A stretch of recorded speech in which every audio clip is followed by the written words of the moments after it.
കഴിഞ്ഞ വർഷം ദുബായിൽ ഡെലിവറി റൈഡർമാർ ഉൾപ്പെട്ട അപകടങ്ങളുടെ എണ്ണം 1000 കടന്നു. കർശനമായ നിയന്ത്രണങ്ങളും പരിശോധനകളും നിലവിലുണ്ടെങ്കിൽ പോലും മുൻവർഷത്തെ അപേക്ഷിച്ച് അപകടങ്ങളുടെ എണ്ണം വർദ്ധിച്ചതായാണ് കണക്കുകൾ പറയുന്നത്. അപകടങ്ങൾ കുറയ്ക്കുക എന്ന ലക്ഷ്യത്തോടെ നിരവധി ക്യാമ്പയിനുകളും അധികൃതർ നടത്തുന്നു.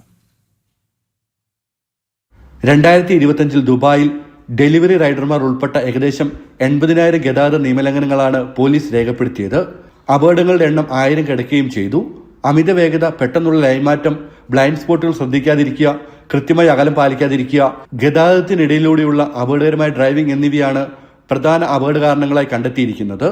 അപകടങ്ങൾ കുറയ്ക്കുന്നതിനായി റോഡ്സ് ആൻഡ് ട്രാൻസ്പോർട്ട് അതോറിറ്റിയും ദുബായ് പോലീസും ചേർന്ന് ഡെലിവറി ബൈക്കുകൾക്ക് അതിവേഗ ലൈനുകളിൽ നിയന്ത്രണം ഏർപ്പെടുത്തിയിട്ടുണ്ട്. 5ൽ കൂടുതൽ ലൈനുകളുള്ള റോഡുകളിൽ ഏറ്റവും ഇടതുവശത്തുള്ള 2 ലൈനുകളും 3 അല്ലെങ്കിൽ 4 ലൈനുകളുള്ള റോഡുകളിൽ ഏറ്റവും ഇടതുവശത്തെ ലൈനിലും ബൈക്കുകൾക്ക് പ്രവേശനം നിരോധിച്ചിട്ടുണ്ട്.